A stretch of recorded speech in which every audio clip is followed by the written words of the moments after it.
Hello, hello, hello. Is it audio? Okay.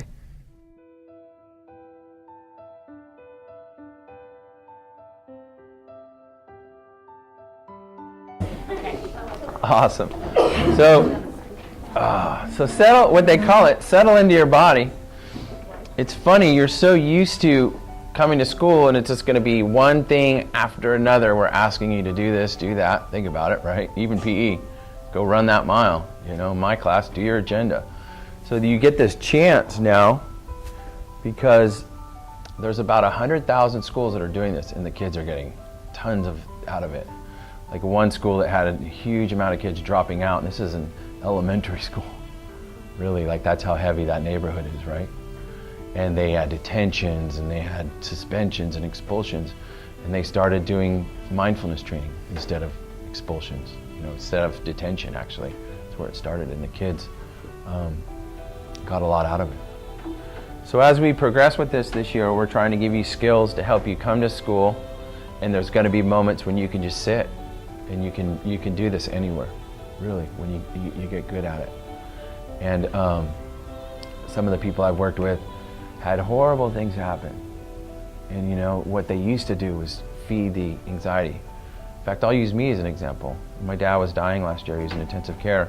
I just found this practice, and instead of me being a mess, just losing it, crying, you know, out of my mind, I learned to just sit with my dad. And that's where I started this practice, and it really helped him. He actually got out of intensive care after like 2 months. He was supposed to die the whole time, and he got out. And I think a lot of that was me, you know, being there with him. My family, my sister does this. She's done it way longer than I have. So find a posture that's kind of neutral. I like hands in the lap. When they're up above on the desk, it creates like a disconnect with your core. You're trying to get in touch with your body. When I say settle in, feel your chair. Start with that. Feel your weight on the chair, where it contacts. Feel your feet grounded on the floor. Get used to that awareness. That's the trick we're trying to teach. We're trying to get you to find out that you don't really think about your body, your breathing, and you're just going. And now we're going to learn to use our body awareness to help us take a break from the thought. Which is funny because you're here to think, you know, to learn. And now we're saying, hey, sometimes it might be better to just sit. So as you settle in, if there's any spots that have tension, I kind of hold it between my eyes and my forehead. Feel how your forehead feels. Is it scrunched up right now? Or can you just close your eyes and let them just sit? Just be. Maybe in your neck. You have a little tension there, just let it flow. The trick is to kind of be aware of it, not try to push it down, but take, oh yeah, my shoulder hurts, you know? Baseball was rough last night, or whatever. Feel that tenseness and try to let the body relax, because it can. You can actually relax your own body. A lot of the injuries that I worked with from coaching since 1989 was the kid tensing up to the injury, trying to brace the injury. And if I could teach him, you know, I did that not knowing it was called mindfulness, but learning to just let that tension go. So hopefully you've got a good awareness now of your body. And we're going to ask you to think about something here that's kind of unique. When you close your eyes, you reduced a lot of the distractions. You're able to just kind of not look at stuff. And if I asked you not to think about what I'm saying right now or to listen to what I'm saying, it'd be really hard. So hearing just happens. I want to make that point, that a lot of your senses they just do what they do. And the number one thing that just happens is thought. It's always, you know, going to be there in the beginning. You're being asked to not think, to follow the thoughts, and to focus on your breath. That's mindfulness. So there's 3 spots you can access the breath, to think about, to be about, other than your thoughts. The first spot's under my nose, under your nose. It's like a quarter-size area where the air comes in and out. So close your mouth and feel that air flowing in, flowing out. Nice big breaths.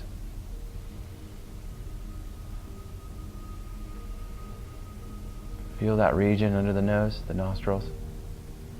The air flows in, giving you life. In and out. Some of you may notice that you were able to just think about the breath. Other people may have started thinking about the breath and then they went, oh yeah, what about this? The mind asked you to not be mindful. It was asking you to think about this drum or that, or maybe nothing that serious. But the more you can stay with that feeling of the breath, that's the thought that you're thinking. You can't think of two things at one time. So someone coming into the room during a sit, that's great practice. You got to kind of look at it like normally everyone's eyes would open. They look to see who that is, why are they late, you got all this story you're telling. Now your job is, no, it's not a job. What you're trying to learn how to do is just be with the sensation of breath. Keep sticking with that. Now the second spot you can access is your rib cage, your chest, they call it. When you big breath, see if you can move your chest.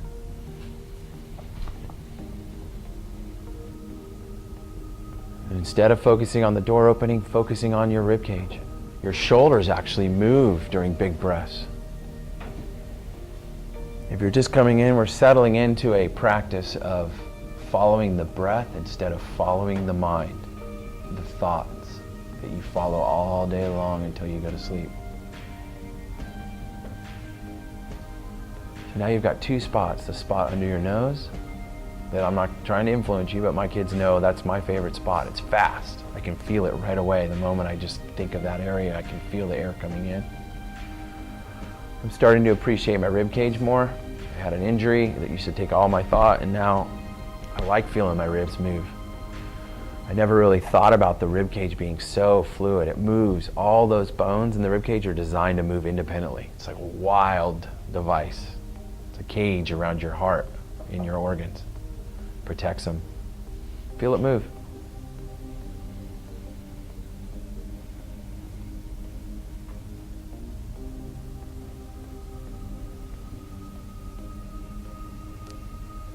So I asked my teacher, who's been teaching kids all over the nation to be mindful. He's an amazing dude. He's like, tell them to put their hands on their belly. It's like, what? He's like, yeah. When they do that big breath to your belly, it's going to move. So let's try that. Put your hand on your belly. Try to move your belly with a big breath. Fill it up.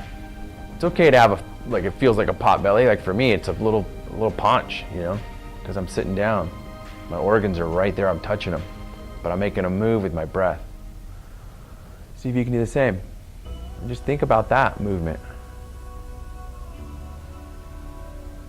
That might be your spot, when you get that belly breath, you're getting big, strong breaths.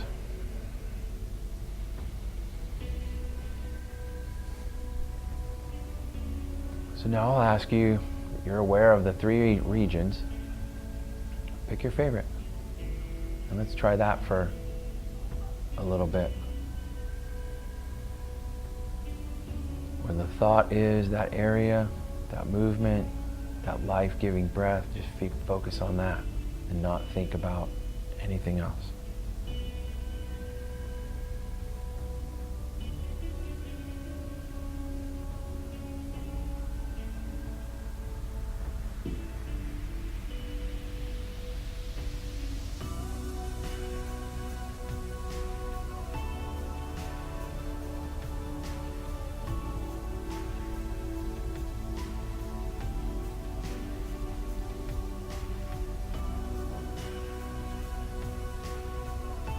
So this practice, if a teacher asks you, hey, how was your sit?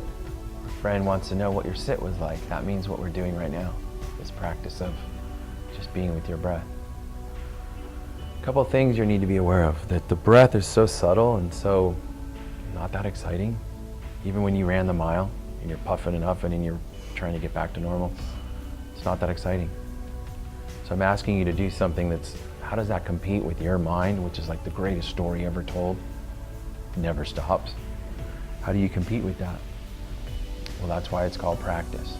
It's not going to be easy. It takes time. And the one thing that will help is you can't do it wrong. The fact that you're doing this right now, you're doing it right. And everyone in here is different. Some people it's going to come right away, other people it's going to take time.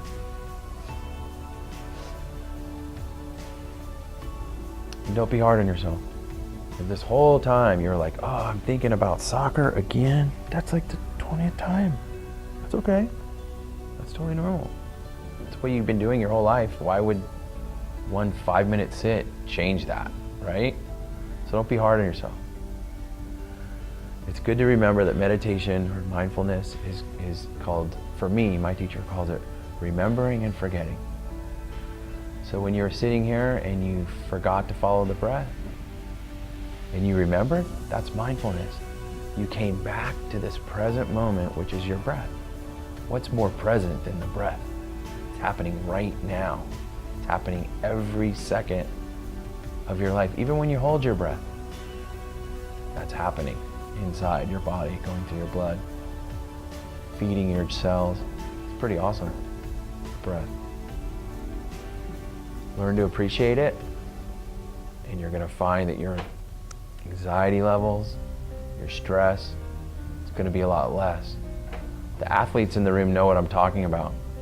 Those tense moments when the breath is what you use to calm down.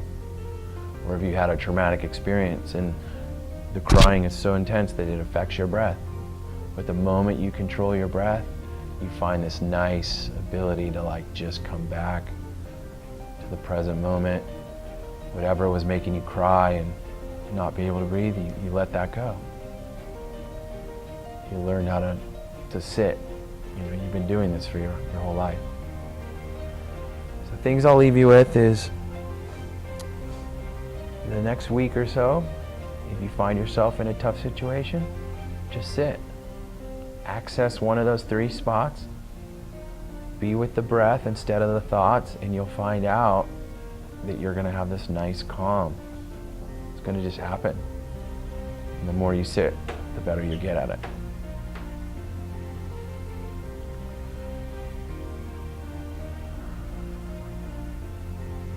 Wow. This is where I ring the bell and end the sit, and I looked out at you guys and you looked so calm, so peaceful. It's like, wow, what an amazing group of kids. Thanks, guys. Thank you, Mr. Marshall. That was good. Nice way to say it. Yeah. The breath, yo. Now, I always like to say, if anything came up, you know, I'm hoping the teachers in your classrooms, you'll always be here, but the teacher's first period, because the whole school's going to do this. So anything came up. It's hard because you're middle school, I know. I was there, I'm like, I'm not going to raise my hand. People think I'm weird. You know, I was thinking about this and that, and it was like a hamster wheel where I was just running and running and running. But when adults do it, they're all like, what happens when this, you know, is that normal? Like, and the more people talk, and the more I was like, oh, cool. So it wasn't just me, you know? Did anybody have any feelings or thoughts they needed to share? Nope, that's normal. But if you do have questions, whatever I was going to offer, shoot me an email. We'll see how it goes. I don't think I'll get 1,000 emails, you know, every kid at Iron Horse. But kids that need support, or like, you know, or success stories. You know, my coach threw me in, and I was like, it was me against, it was their best hitter, and I was freaking out.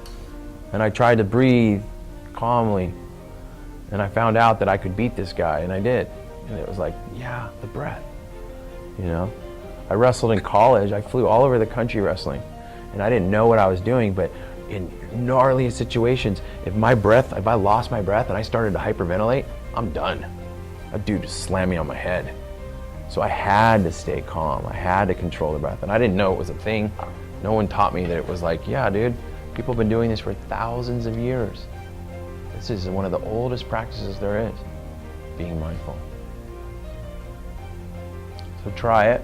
It will get easier, and you'll get a lot of benefits out of it. Sound good? Thanks, guys. You guys rock.